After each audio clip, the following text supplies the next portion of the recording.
For the EFTD and LIBE. Thank you, Claude.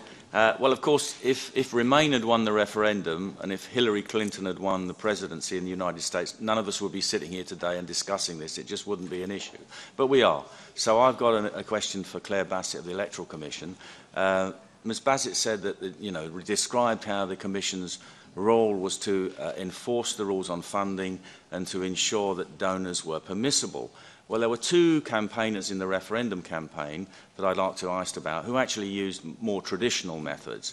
First of all, Her Majesty's government spent almost £10 million on a booklet that went to every household that only gave one side of the argument, and that was the Remain side.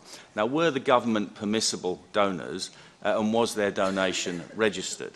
And secondly, regarding foreign interference in the referendum, President Obama made a special visit to the UK in order to directly influence the outcome of the referendum for the Remain side.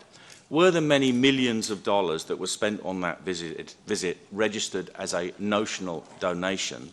And how could President Obama possibly be a permissible donor? So if I take the first of those first, the booklet that the government produced was produced before the 10-week spending period, so that wasn't required to be reported in spending returns. We did, before the rule, as the rules were progressing through Parliament, make the case for a longer campaign period that would have covered activity like that, but in the instance of that referendum, that activity took place prior to commencement of that campaign period, and we did monitor all of the activity that took place during the campaign period, including significant events such as that, and they were correctly reported.